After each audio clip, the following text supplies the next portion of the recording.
السلام علیکم رحمۃ اللہ وبرکاتہ۔ یہ سورہ یونس کی آیت نمبر 15 ہے۔ انشاءاللہ تعالیٰ آج بتوفیق الہی اس آیت میں کیا ہدایت کی باتیں ہیں، کیا پیغام عام ہے، کیا رہبری اور رہنمائی کی باتیں ہیں، ایک ایک کر کے سمجھنے کی کوشش کریں گے۔ اعوذ باللہ من الشیطان الرجیم، بسم اللہ الرحمن الرحیم۔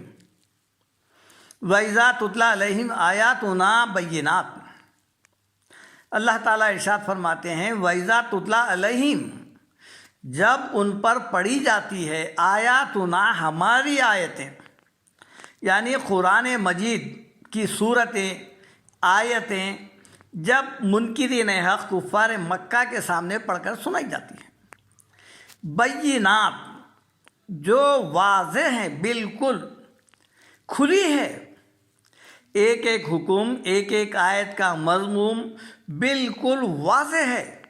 عورت، مرد، پڑھا لکھا اور پھر جاہل سبھی سمجھ سکتا ہے، ہر ایک انسان کی عقل اسے بآسانی تسلیم کر لے گی۔ قرآن مجید کو سمجھنے کے لیے دیگر کتابوں کا سہارا لینا ضروری نہیں ہے۔ اگر ضروری ہوتا تو پھر اللہ تعالیٰ پہلے وہ کتابیں نازل کرتا تھا جس کے ذریعے سے قرآن سمجھنا ہے، جبکہ قرآن کا نام قرآن مبین یعنی بیان کرنے والی قرآن، ایک ایک حکم بالکل واضح کر کے دل و دماغ میں ذہن نشین کروا دے گی۔ اسی لیے یسرنا القرآن کہا گیا ہے، آسان قرآن، اس کا ہر حکم بآسانی سمجھا جا سکتا ہے اور ایک ایک حکم پر بآسانی عمل کیا جا سکتا ہے۔ ایسی قرآن ہم نازل کیے ہیں۔ اب ایسی قرآن کے متعلق کافر، کفار مکہ وغیرہ جب ان کے سامنے ہماری آیتیں پڑھ کر سنائی جا رہی ہوتی ہیں تو پھر چونکہ ان کی زبان بھی عربی تھی اور وہ بآسانی سمجھ گئے کہ اس قرآن کے اندر ان کے لیے کیا پیغام ہے۔ جب یہ سمجھ گئے تو پھر ان کا یہ مطالبہ تھا اللہ کے رسول سے، جو آیت کے اگلے حصے میں آ رہا ہے، قال الذین لا یرجون لقاءنا بقرآن غیر ھذا او بدل۔ تو جن کو ہم سے ملنے کی امید نہیں ہے، توقع نہیں ہے، وہ کہتے ہیں کہ یا تو اس کے سوا کوئی دوسرا قرآن لاؤ یا اس کو بدل دو۔ مطلب یہ ہے کہ اس قرآن میں ان کے عقیدے کے خلاف جو باتیں ہیں، مذہب کے خلاف، وہ بدل دو، وہ ہمیں منظور نہیں ہے۔ قرآن ایسی لاؤ تاکہ ہم اور آپ متفق طور پر اس پر عمل کر سکیں، چونکہ ہم آخرت مرنے کے بعد کی زندگی کو نہیں مانتے ہیں اور ہمارے خواہشات کے اوپر جو قرآن میں وعیدیں اور ڈراوے جو آئے ہیں وہ ہمیں منظور نہیں ہیں۔ لہذا ہم اپنے خواہشات پہ بھی چلیں اور کچھ ایسی آسان قرآن بنا کے لاؤ جس پر چھوٹے موٹے عمل پر ہم کو جنت مل جائے، اور پھر ہم ایسی شریعت جو مشقت اور محنت کے ذریعے سے جنت حاصل ہو رہی ہے وہ نہیں چاہیے، بلکہ ہم کو بے لگام، بے مہار چھوڑ دیا جائے اور پھر آخرت میں بھی ہمارے لیے کچھ اچھا صلہ ہو۔ ایسے احکام لے کے آؤ۔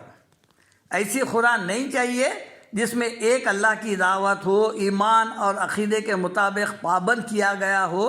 ایسے احکام ہم کو نہیں چاہیے۔ ان کا مطالبہ یہی ہے کہ ایسی قرآن لاؤ یا پھر اس میں تبدیلی کرو، جو احکام سخت ہے وہ نکال ڈالو، بالکل اسے آسان بنا دو۔ جیسا کہ آج کل ایسے کئی کتابیں لکھے ہوئے ہیں جو قرآن کے خلاف ہے، بہت آسانیاں، قصے، کہانیاں اور من گھڑت واقعات ایسے داخل کر دیے ہیں جسے پڑھ کر ہر کوئی یہ سمجھ رہا ہے کہ محنت مشقت کرنے کی ضرورت نہیں ہے، شریعت پر چل کر سخت زندگی گزارنے کی ضرورت نہیں ہے، آسانی سے مرنے کے بعد بھی آسانی سے جنت بھی مل جائے اور پھر دنیا بھی جو ہے ہم پوری طرح دنیا کا فائدہ بھی اٹھا سکے اور ہمارے ایک ایک کر کے پورے خواہشات بھی پورے ہو سکے۔ ایسے تعلیمات لے کے آؤ۔ کفار کا بھی یہی مطالبہ ہے جو اس آیت میں بیان ہوا ہے۔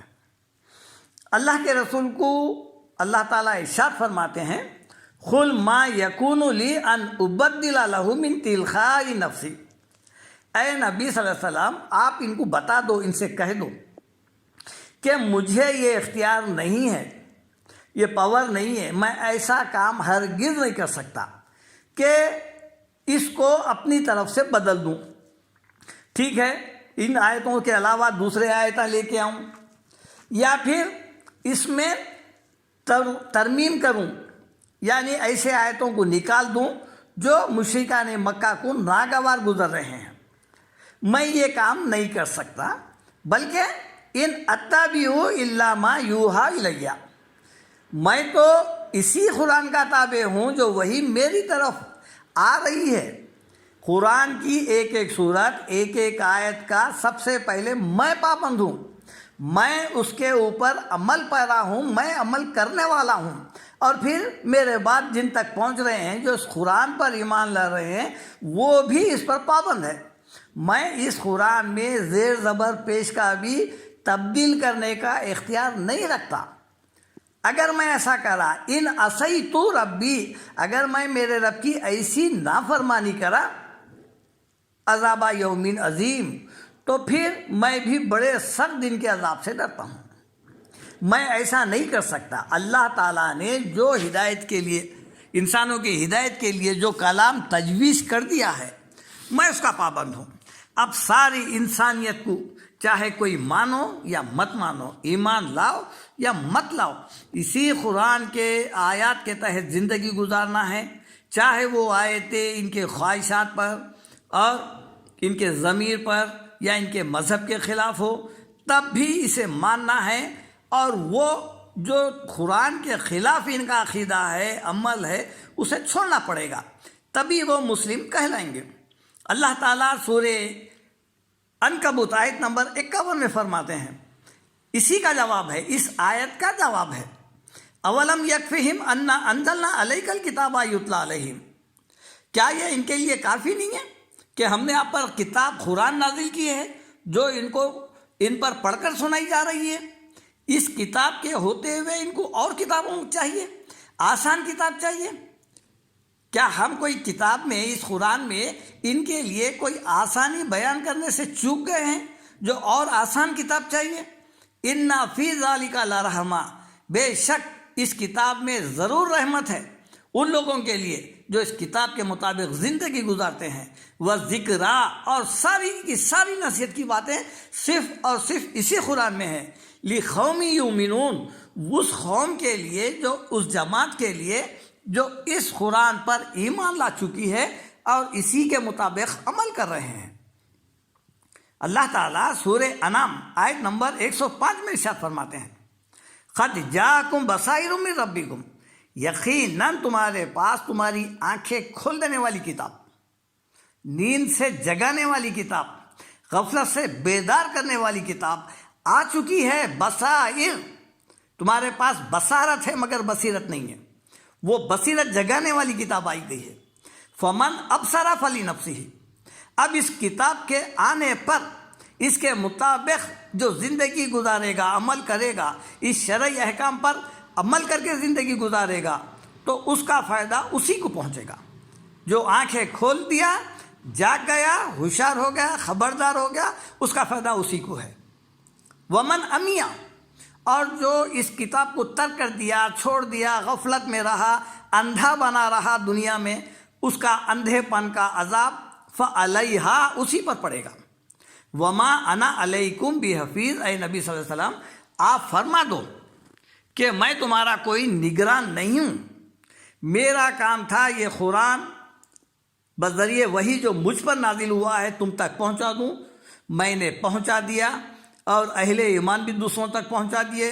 اب اس کی روشنی میں جو شخص اس کے زیر سایہ زندگی گزارنا چاہ رہا ہے، آنکھیں کھول کر، وہ کامیاب ہوگا۔ جو ترک کر دے گا، رکھ دے گا، تو پھر وہ یقیناً گمراہ بھی ہو جائے گا، اور پھر اس کا گمراہی کا وبال اور اس کا صلہ جہنم کی شکل میں ملے گا۔ اس قرآن کے اس آیت میں جو باتیں پوشیدہ ہے وہ یہ ہے کہ ہدایت کی کتاب یہی ایک ہے، اس کے ہوتے ہوئے مزید کتابوں کی اور پھر اس میں ہدایت تلاش کرنے کی ضرورت نہیں ہے۔ اس کتاب کی کچھ تفاسیر وغیرہ دیکھنا چاہتے ہیں وہ الگ بات ہے، لیکن ہدایت کی کتاب یہی ہے۔ اس کا کوئی بھی حکم کبھی بھی نہ اس حکم کو کینسل کیا جا سکتا ہے، نہ اس حکم کو رکھ دیا جا سکتا ہے، نہ اس میں رد و بدل کیا جا سکتا ہے۔ یہ اللہ کا حکم ہے، اس کے تحت ہر انسان کو زندگی گزارنا چاہیے۔ یہی بات اس آیت میں پوشیدہ ہے۔ سبحان ربک رب العزت عما یصفون وسلام علی المرسلین والحمد للہ رب العالمین۔